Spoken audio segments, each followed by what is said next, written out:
You're listening to Ideal Practice episode number 100. Ding, ding, ding, ding, ding, ding. I feel like I need to have a chime or a bell or something exciting going on in the background, but I'm not good on side effects. So here we are. Hey, everybody, we got a special episode for you today. We are going to go back and look at the top 10 episodes that we have had so far on Ideal Practice. So many juicy little good things on tap for you today. So, stay tuned.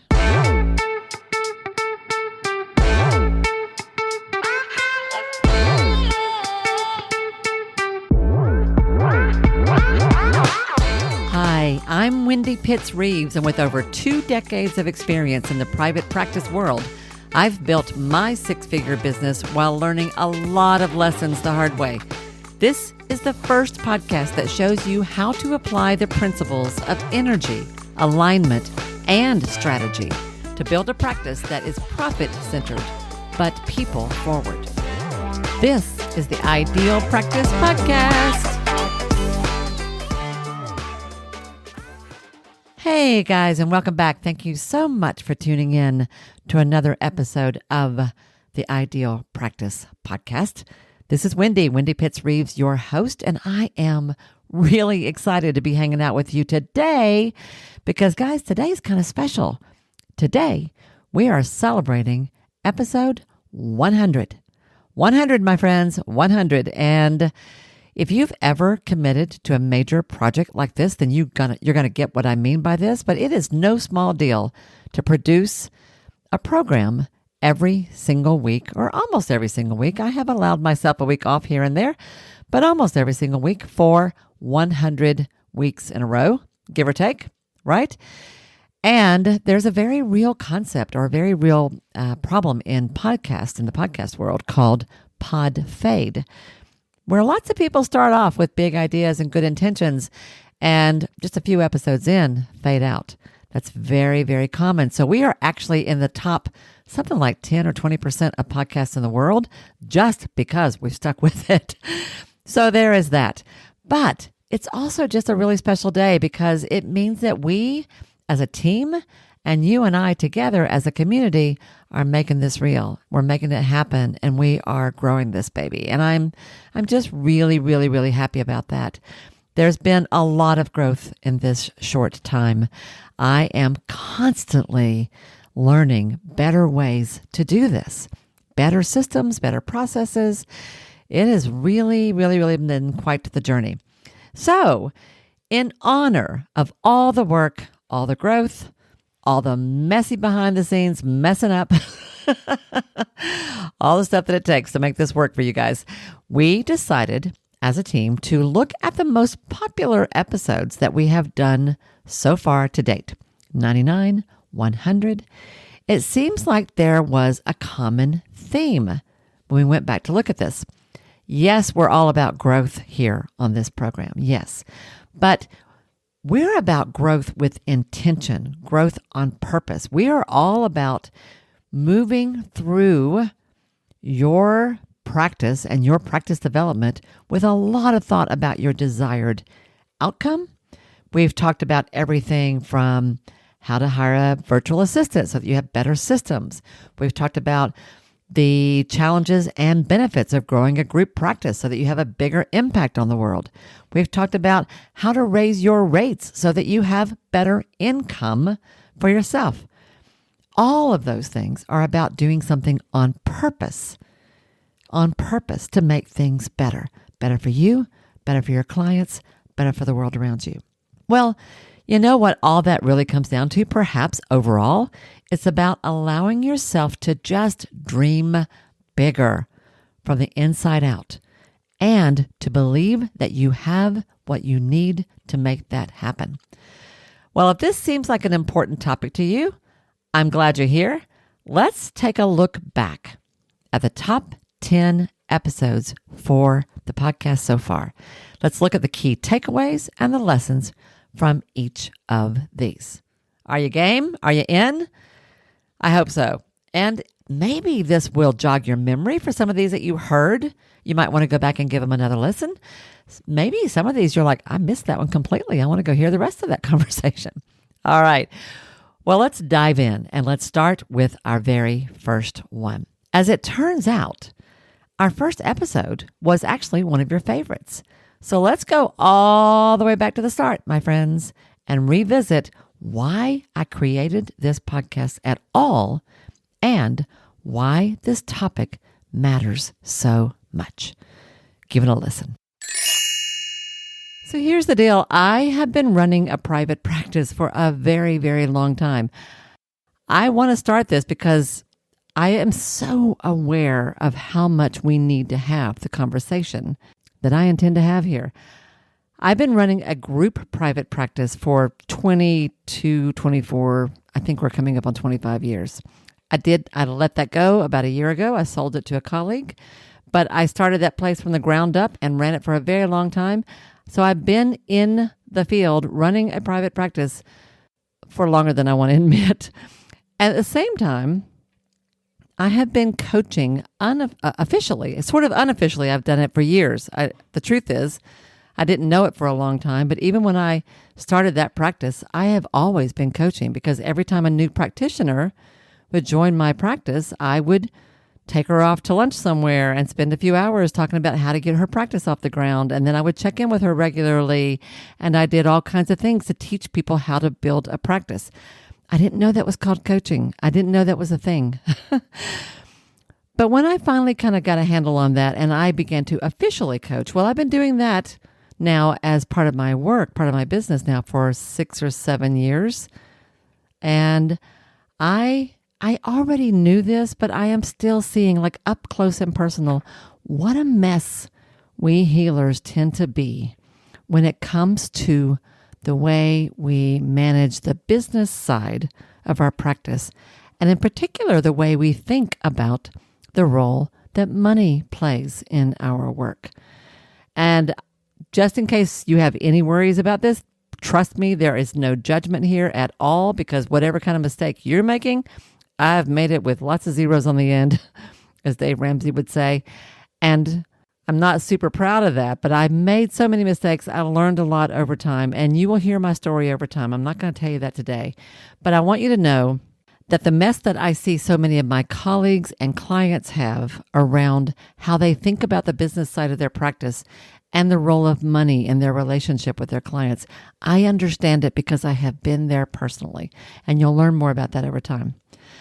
I also am starting this podcast because I have seen personally what a difference it makes when you step into your value, when you own your authority, when you get clear about the incredible difference that you make in the world. And you know you do. So many ways. Sometimes it's one person at a time. Sometimes it's a group or a classroom at a time. Sometimes it's an organization or a community at a time. But there are all kinds of ways that you guys are uplifting other human beings. And I know what happens when you kind of get that and you begin to understand the value of that and you get clear about that and makes the changes in your business that requires. I see what a difference that makes. Your income goes up. Your sense of self gets stronger. You feel more confident. You have better clients. People love you and are happy to work with you and happily willing to pay you. I've seen that. I see what a difference it makes. And I'm also here not just because I want to encourage and inspire and teach each of you, but also because I honestly want to change our industry. And when I say industry, I am a licensed clinical social worker. So of course I'm going to talk about social work. My background is in mental health. So I'm going to talk about that side of things.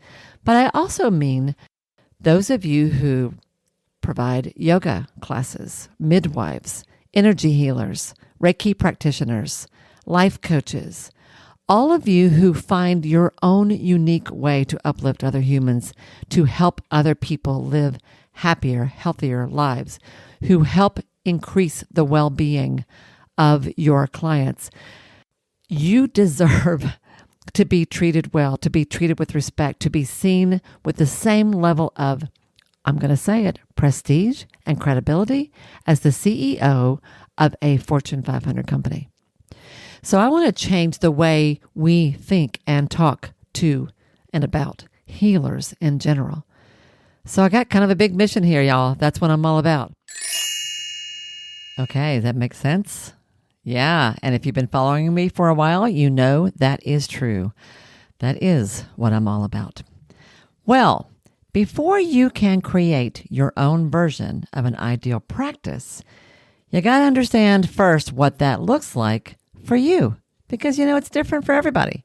So let's look back at episode 2, where we answered that question. Hey there, everybody. Thank you so much for being here. Thanks for coming back.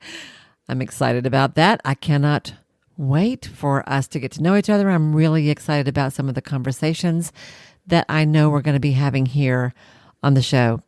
And I couldn't think of a better way to get started than by talking about the concept of what it means to create an ideal private practice. The word ideal is a bit loaded, right? In fact, those of us who tend to be drawn to healing arts, to this kind of work, are often accused of being idealists, as if somehow that was a bad thing. I don't really get that. To me, what that means is that we believe that things can get better, that our clients can get better, that the world can get better. If we didn't believe that, we wouldn't last very long in the kind of work that we do, right? That's for sure. But here's the thing. As entrepreneurs who are at cause in our businesses, and that's a phrase you will hear me say from time to time, when I say that we are at cause, what I mean is that we own our responsibility for our own success, our response ability, our ability to respond to what happens in front of us, to what unfolds in front of us. We own it all, y'all, when we own our practice, right? Well, as entrepreneurs who are at cause, we have the freedom and I would say the responsibility to design a practice that really fits who we are, that works for us as well as it does for our clients. Because here's the thing, when we do that, when our practice makes us really happy, we're going to show up as our best selves and we're going to do our best work. The problem is way too often we tend to assume that we have to do things the way everyone around us does things, the way things that are sort of commonly accepted or expected among our peers. What everybody else is doing, that if you're a therapist, you tend to do what you see other therapists are doing. If you're an energy healer, you tend to do what you see other energy healers doing. But if you run your practice the way everybody else is running theirs, and if it doesn't really quite work for you, if you're not careful, that can get you to a dark place. It can take you to a place where you end up feeling exhausted, underappreciated, and broke. And I don't know about you, but that's not why I went into business, right? So I want to give you a couple of quick tips for just where to go with this. The first thing I want you to do, I want you to give yourself permission to do things your way. That doesn't make you a bad person. It makes you happy. Just yesterday, I was coaching someone who has a really big idea about what she wants to develop in her own practice. And as we were talking it through, she was instantly getting caught up in a fair amount of kind of worry and guilt about, what if my clients don't like this? What if other people don't like this? Whatever. And I told her, there are 5 words, the 5 most important words that you can use that are part of your business. And you will hear me say this a lot too. They are, this is how I work. This is how I work. Give yourself permission to do things your way. It will make you happy. And the second step, or the second thing I want to say about that, is I want you to take time to get clear on what your way is. And if you've got a vision or you've got a preference about something you want to do in a certain way in your practice, and for the life of you, you have no idea how to do it, that's okay. Y'all, the how is never the problem. The how will come. The problem is giving yourself permission to do what you really wanted to do anyway.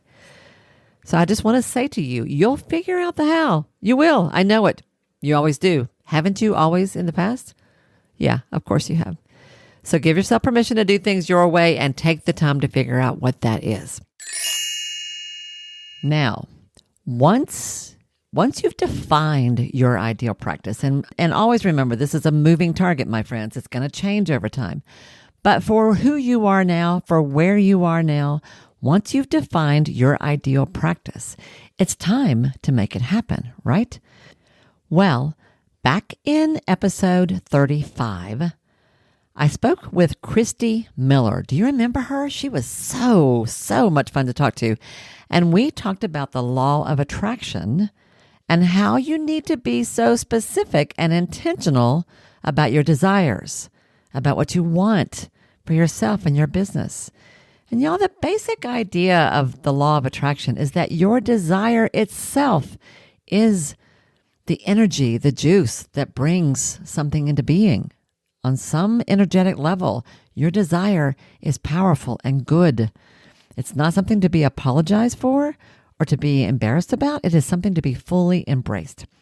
So in this episode, we talked about how visualization alone is not enough. There's a lot more to it. You gotta follow the next step. Let's go back and take a look at that. So I came into this very much as a skeptic. However, as I started diving in, I realized that I had been practicing the law of attraction, not knowing it was even a thing or had a name, since I was very young. So for me, my definition of law of attraction is basically getting very clear on what you want, putting the idea out there, visualizing the success, and then taking massive action. And that's kind of a summary for me. And 99% of the time when I've done the law of attraction, I have either gotten what I wanted or gotten something better. Oh, I love that. Yeah. I love that. And I say 99% of the time because it may even be 100%, but I didn't realize that the something better was related to what I was asking for because maybe I was moping around saying it doesn't work. Right. But I give it about a 99% success rate. Okay. And what you added there that I don't think I hear most of the time when I hear people talk about this is take massive action. Yes. Right. So, yeah. Yes, we can't. I mean, let's just talk about weight loss because I was a weight loss coach in the beginning. Okay. You can't just declare that you want to lose weight and write an affirmation and visualize it and do nothing. Mm-hmm. Like, you can say your affirmations while you're eating ice cream, and that's not going to work. Right. You can visualize yourself at your healthy and happy weight eating ice cream. And that's not going to work if you don't change your environment, what you're putting into your body, and actually take that massive action. Mm-hmm. And with weight loss, it doesn't even have to be massive action. It's, little itty baby steps that add up, just like everything in life. But you can't just go and meditate and have things magically appear. I don't believe. Do you use this as a coach with your clients? Do you use this or do you teach this in some way to your clients? I do. We weave personal development into all of my courses and all of my coaching. And something that I have seen so often with healers and health coaches is I will ask them, what is your revenue goal? Or for the people that are very adverse to thinking of it in terms of money, what is your impact goal? And I would say when I ask that question, 75% of the people say, I don't know. And my response is always, if you don't know where you're going, how are you going to know when you get there? Right. We don't get into our car and program our GPS to say restaurant. Right. I mean, it may work, but unless you're super lucky, you may end up at Chinese food when you hate it. And so many people this is so hard for people. I see this also a lot. I see this especially with women more than I do with the guys. That I think we're just not used to allowing ourselves to entertain the question, "What do I want?" right? Mm-hmm. At all. So I also see that. So what do I want? I don't know. I just want to help people. I just want to help Yeah. people. What does that Yeah. So mean? how many people? Right. Yeah. So how many people? That'll get you thinking.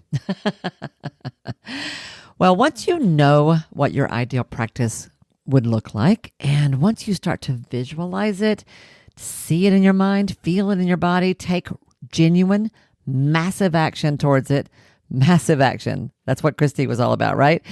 You should start building your practice with, your endpoint in mind. That's certainly helpful, right?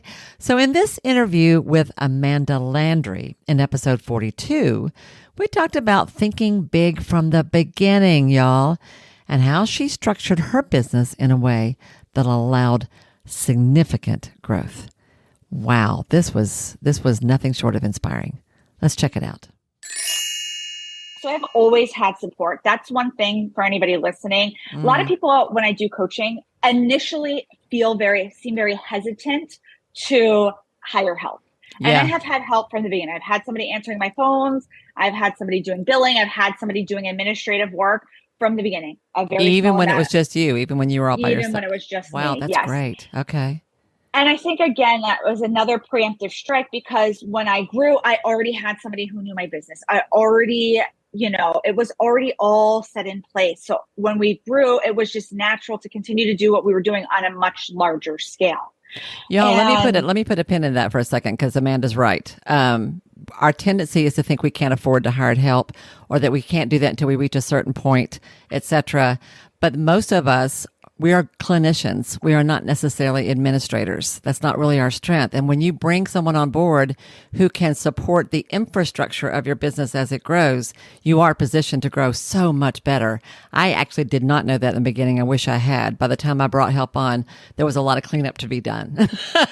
So I love that, Amanda. That is a great point. Yeah. And I think that's what happens for a lot of people. And I totally get it. It's the cleanup or when you hire help, whatever administrative help that looks like, or even when you hire clinicians or bring on clinicians. Yeah. And so I've always had it to where I'm a person who needs support, and I am very supportive of other people in my life. And I know that about myself. And so I have been able to structure my business that way in the sense that I have always been able to kind of see that today was not what it was always going to look like, that this might expand, something might shift, and to have some of the things in position. Okay, so that's important. So from the beginning, you were thinking future oriented. You were always thinking about growth. So you were kind of putting your systems in place for today with the idea that we're not staying here. We're going somewhere here. And so this office manager that you had from the beginning has grown with you, right, along the way. And then yes. Yeah. So, okay. I laugh sometimes, like, I think, for the first 2 years, I paid her like, $100 a month or so, it was a very, minimal amount. It was, she was not doing much work, but it was, even the little work she was doing was helping me build my practice. Right. Yeah. And so that was so helpful. And now she's full-time with us, and we have 2 other admin full-time staff. So it's just interesting to see where you go. But I think having all of that initially was very helpful. And then it wasn't, when I had to hire or expand people's hours, it didn't create so many shifts in what was already happening. Wow. Wasn't that something? Like, that was amazing to me when I spoke with Amanda and heard that whole idea about thinking that way from the very, very start. I really do wish I had that back in the day for myself. I think it would have made some things easier for sure. It does take a certain amount of courage to think that way, but golly, y'all, if you're going to do some good in the world, why not do it in a big way, right? So some of our most popular episodes have been on this topic, which is how to get support, how to hire help, and in particular, how to hire a VA, a virtual assistant. So back in episode 75, my assistant, Queenie, who is my right hand, she and I talked at some depth about what a virtual assistant is and how they can help you to grow your practice. Let's give that a listen. So just yesterday, I did a training on the sixth pillar of my 7-pillar framework. Y'all know that I have something I call the 7 pillars of an ideal practice. And the sixth one of those is about promotion, which is about the marketing side of your practice. And I did a whole training yesterday with the people in my mastermind about that. And by the time we were done with that, it was a comprehensive training, and we were talking about all the different parts of a client's journey, from where they first even become aware that you exist, to when they're a little curious about you, to when they want to know more, to when they're ready to hire you in some way for even a small thing, to when they become a loyal fan and an ambassador for you in a way. And we went through all those different steps of that process and what has to happen at each one of those. And there were all kinds of ways where you create content, connect with your clients in some way, deliver a service or a value in some way. And there's a lot to that as you're creating it. Once it's up and running, it's not so bad, but as you're developing it, it can be a lot, or tweaking it. And what a VA can do is help you. And they were asking me this yesterday. They were like, how do I do this? How do I plan content? How do I put this stuff out there? How do I develop a tool, a worksheet, a quiz, a mini course on parenting for my clients? How do I do all that? And every time I'm like, you figure out the content, what the meat of it is, and then hire a VA to help you put it together. Don't worry about that part. Yeah. Right. Yeah. So I think one other thing I want to say about this is you're not outsourcing your brain. Like you're the soul of your business. Exactly. You're the one who knows what you care about, what matters to you. You know who your clients are. The messaging that you use that drives your business. That's you. You cannot outsource that. But what it takes to implement it, you can. So like you're the visionary. Like there's what's the book? Is it Rocket Fuel is the book that talks about this, or Traction? I think it's Rocket Fuel. One of those two books is either Rocket Fuel or Traction. We'll link to both of them. But one of those talks about that there's a visionary and there is a implementer in most businesses. Like the person who gets things off the ground is the one with the big idea, but there's always a number 2 who knows how to make that real. That's what a really good VA can be for you. That was such a juicy conversation. So let's say that I've got you convinced and you're ready to hire your first assistant. Well, now what?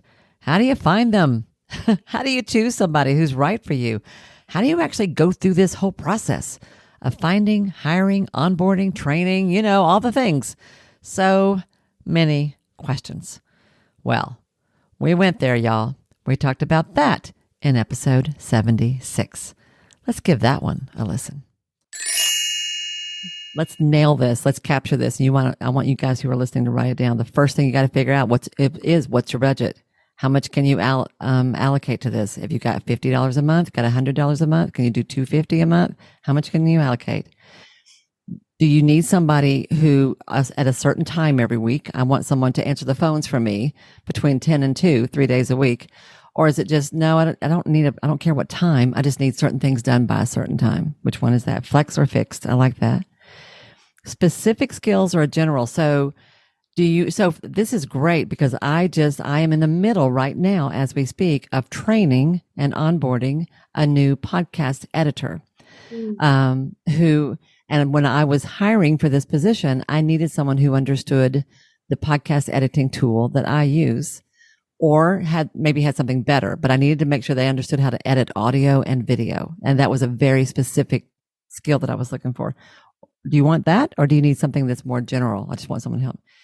And I love what you said about, do you want someone on the short term, sort of project based, temporarily, or just going to help you out for a while?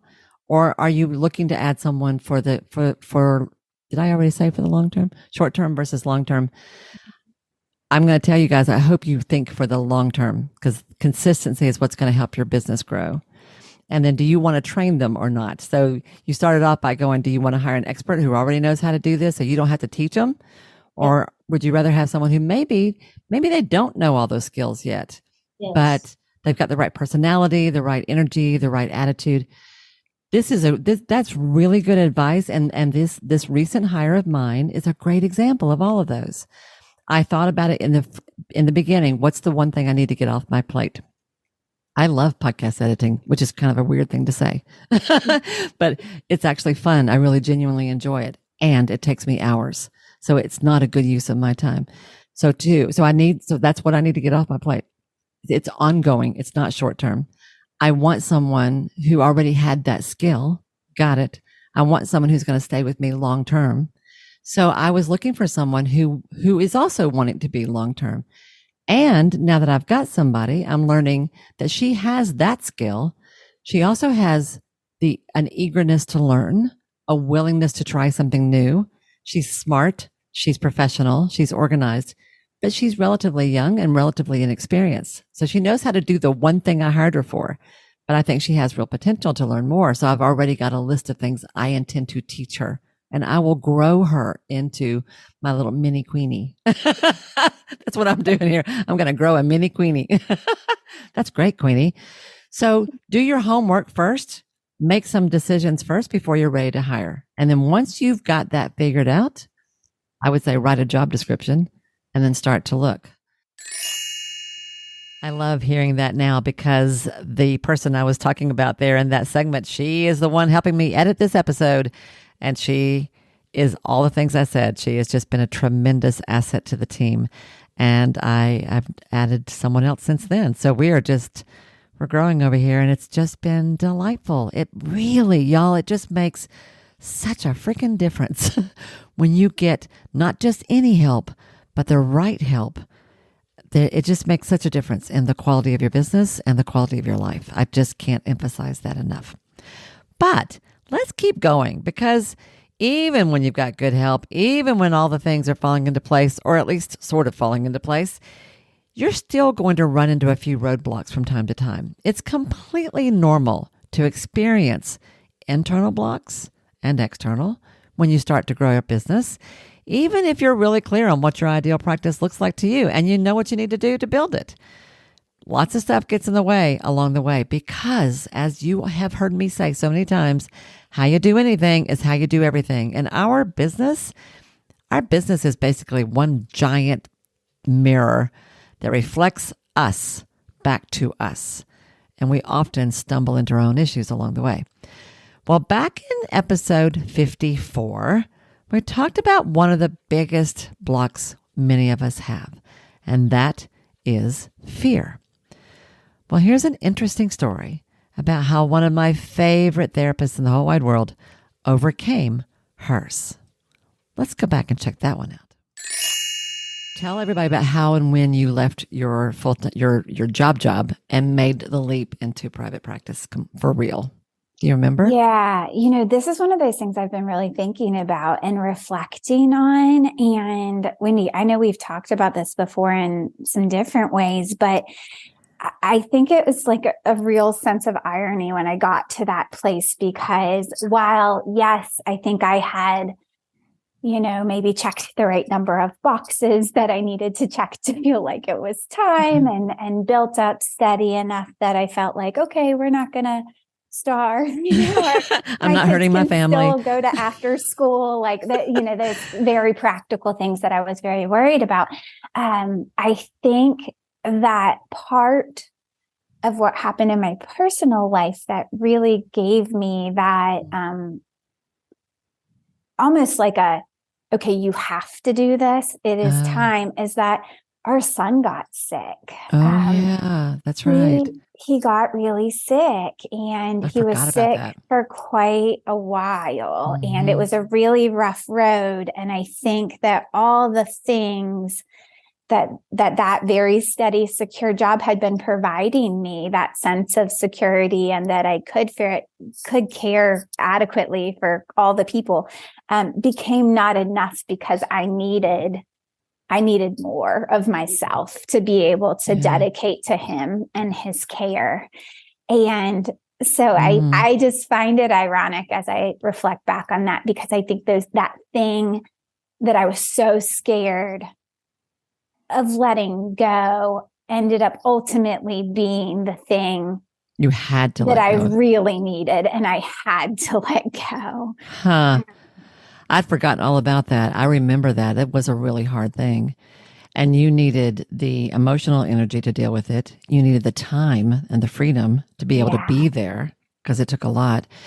And you still needed the income, right? Yeah. And needed to take care of all that at one time. And the job suddenly became a barrier to all of those things. Yeah, I needed some sense of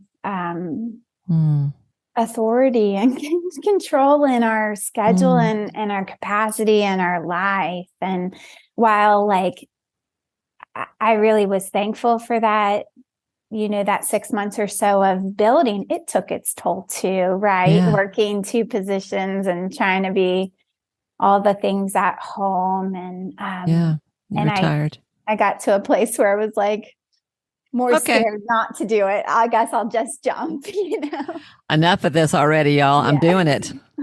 Enough. And you ended up, I'm remembering, I think you turned in your notice like in November and left at the end of December, but you were there faster than you actually expected to be, I think is the way I'm remembering that. Yeah.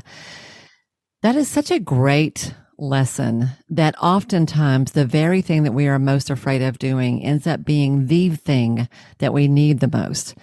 And that adds to our lives the most. And that helps us expand in all the greatest ways. And it's also interesting to me. I hadn't thought about this till we probably did talk about this back then, but the concept of the breakdown before the breakthrough, like it's also interesting to me that right as you were becoming more committed to this path, is when something really hard happens.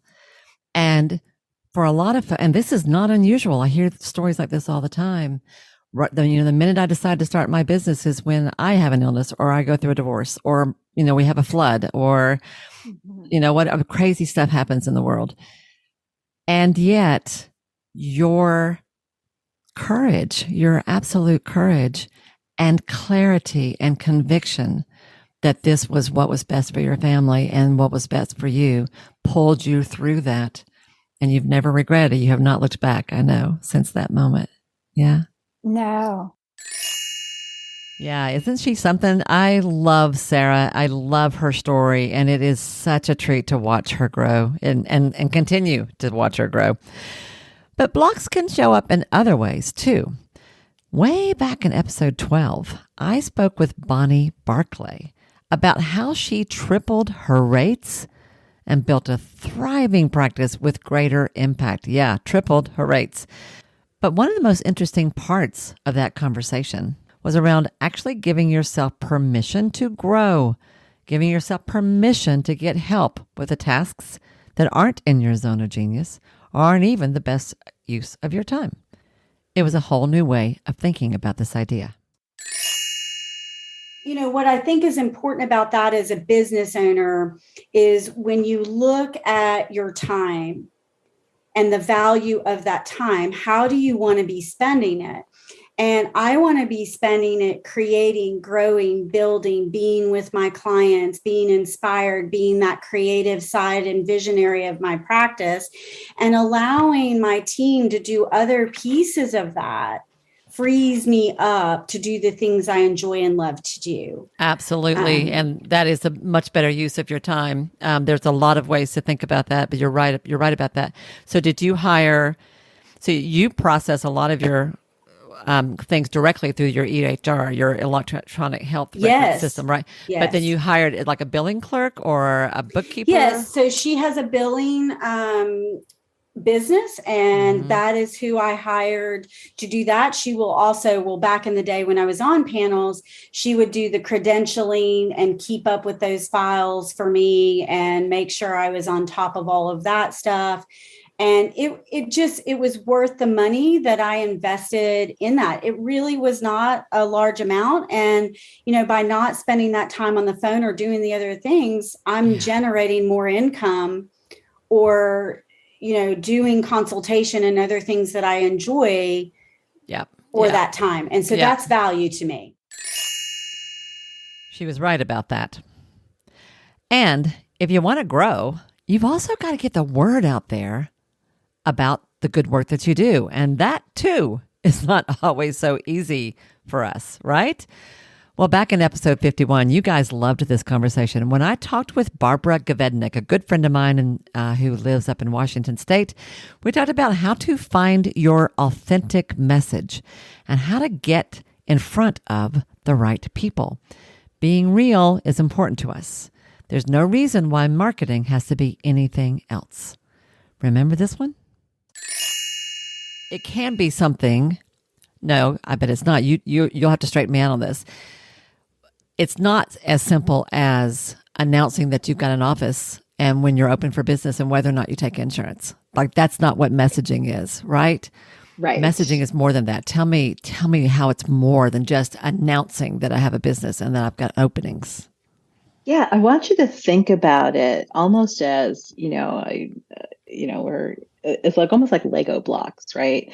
Like when you build a Lego structure, and I've seen with my nieces and nephews, there's the little pad at the bottom, right? And everything gets built up on top of that.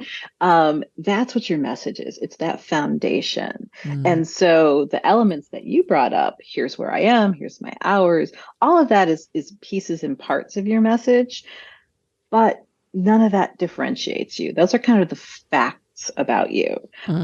This is what you need to know. A good message is going to convey who you are, what your philosophy is. And when people hear me say that, they kind of get a little freaked out sometimes. I was doing a webinar the other day, and it was very vulnerable for someone to say, this is what I do and this is why I do it. Because she just felt like, I'm a little bit of an outlier. I do this, energy work in a different way. And, it was difficult for her to just say it, even in a small group. And ultimately, you kind of have to lean into that, right? Because that's the thing that differentiates you. None of us are the only person who does what we do. Right. Well, people think I am. Except for, unless you're Barbara. Right. Unless you're me, right? The ultimate, special snowflake here. But you are kind of unusual, actually, in what you do. I am a little you unusual. Are. Yeah. But that's the thing, right? It's like, and we get to pick who we want to attract. We probably can do work for anybody anywhere, but is that going to, are we showing up in our highest being if we're doing that? Are we really doing the work to the level that we can if we're doing that? Are we feeling satisfied with it? Are people getting as much out of it if we're just anybody and anyone? Right. That sort of thing. And that's where your message starts to help you weed out as well as pull in. Like one of the most successful things that you can do in any piece of message is really let people see themselves in what you're talking about. And that's, in any format. So if you think of, message again, this is sort of this big capital M message.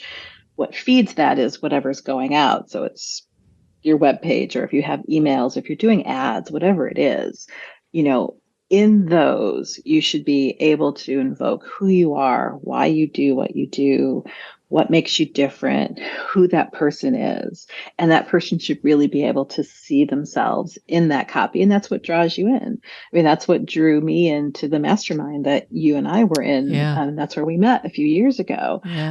Because I felt like, oh, this is someone who will take my business and make it, not make it into some sort of cookie cutter marketing agency, blah, blah, blah, that I didn't want. You choose someone that you could relate to and whose own messaging rang true for you.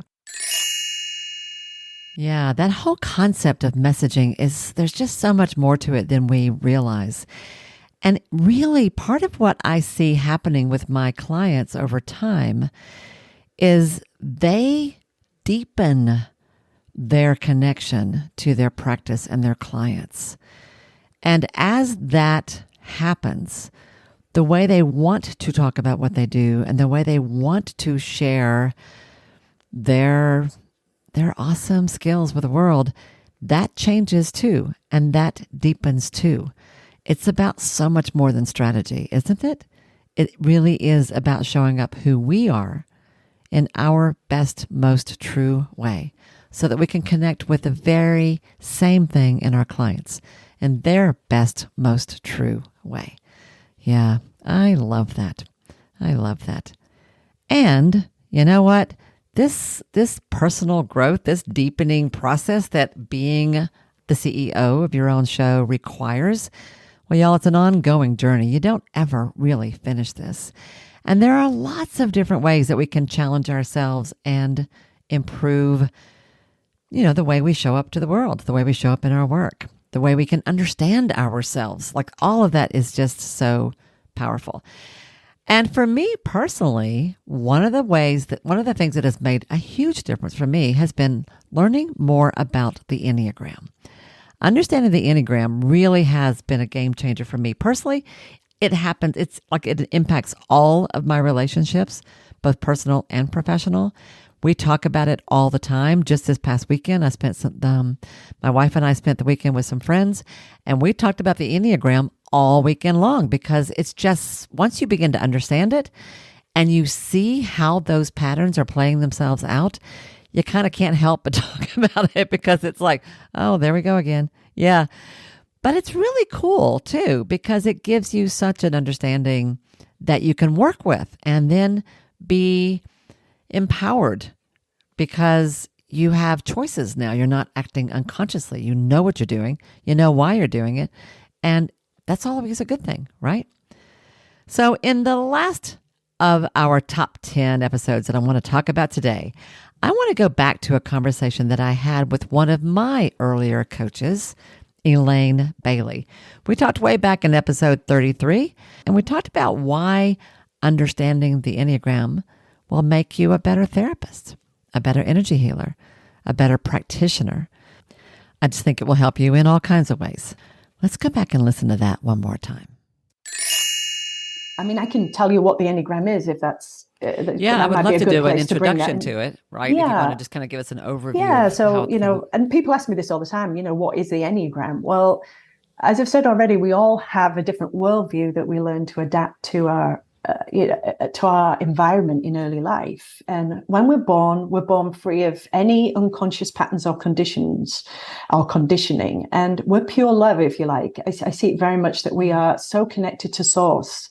We are pure love even on a spiritual level. But then life happens, right? So life gets in the way.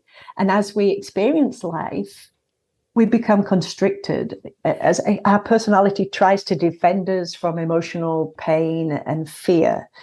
And what happens is we develop unconscious habits and patterns, and these hold us back and they form our limiting beliefs and perceptions, and ultimately impact our behavior, how we show up, what is it like being on the receiving end of us, and then it limits our results. It limits what we can do. And you might find, here I am again, because the same things happen because we're conditioned. In fact, it's surprising how much we function mechanically according to our habits and patterns. And I'm sure you guys who are listening to this, and Wendy, I know you know this very much, is that we respond in predictable, repetitive ways according to this early programming. And what I love about this is that anybody who's in the mental health world, especially, it's a common thing with clients that clients will say, "I've worked on this. Why does this keep happening to me? I've already dealt with this. Why am I still in? My last relationship was like this. Why is this one like this?" And we, I think, as practice owners run into the same thing. Why does this keep happening to me? Why do I keep having the same problem? So it's interesting because I can see that from both sides of you. And what you're saying is like, there's a pattern here that has a deeper explanation. And once you understand that, you can do something with it. And these patterns are predictable. So there are 9, if you like, core dominant personality types. Mm-hmm. And what the Enneagram does is it gives us a map. It's like an owner's manual of how you work, how you operate, if you like. And it identifies those predictable patterns for you. And it's like having your own set of instructions, helping you to create conscious choices and do something different to ultimately create a healthier, a happier, and a more balanced life. And it reminds me of the quote that I'm sure many of your, if not all of your listeners know about from Viktor Frankl, and I kind of wrote it down so I didn't goof it and mess it up. But between stimulus and response, there's a space. And in the space, there is the power to choose our response. In our response lies our growth and freedom. I love that. And what a perfect place to bring this episode to a close. So guys, whether we're talking about coping with our own internal stuff, whether we're talking about improving the externals in our business, whether we're talking about going after big dreams, implementing major processes, making a big impact and changing the world in a really big way, whatever it is, I hope that you will constantly come back to center, come back home, come back to your heart, to that space between stimulus and response. And just give yourself permission to make the choices that are right for you, to learn what you need to do what you want to do, and ask for help when you need it. Mess up, because that's part of it too. And over time, keep growing, keep learning, keep building your ideal practice. Thanks so much for being here. Let's keep going, shall we? And let's start working on the next 100 episodes. Have a great week, everybody. I hope you enjoyed this. This was really a lot of fun. It was a lot of work for my team and, to put all this together. But gosh, what a treat it has been to go back and revisit these fantastic conversations with these awesome people. I hope you enjoyed it as much as I did. Have a great week, y'all. And I will see you again real soon, right here on the Ideal Practice Podcast. Bye now. Hey, y'all. If this program has become important to you, if Ideal Practice matters, it would mean so much to me if you'd be willing to take just a minute to do one or two of the following things. First of all, would you follow or subscribe to the show here at Ideal Practice? Following me helps you because you'll never miss an episode, but it helps me as well for all kinds of reasons. To do that, all you have to do is go to the show page for Ideal Practice on Apple Podcasts or Spotify or wherever you listen to podcasts. There, just click on the plus sign that you'll usually find in the top right-hand corner, or click on the word follow that you're going to find somewhere there on that page. Of all the things, this really is the most important thing you can do for the podcast itself. While you're there, it would be extra special if you would be willing to give me a 5-star rating, and even better than that, a review with your own words. Your words matter. And when you write what you feel, what you think, you uplift and encourage others. And I love that. If you want to go a step further than that, take your favorite episode or two, one of the ones that has meant a lot to you, and share it with a friend. Could you do one or two of those things for me? I promise I will love you forever. You guys matter to me, and I value your support more than I can possibly say. Thank you, sweet friend, for anything you can do to help me out and support the show. I'll see you again soon.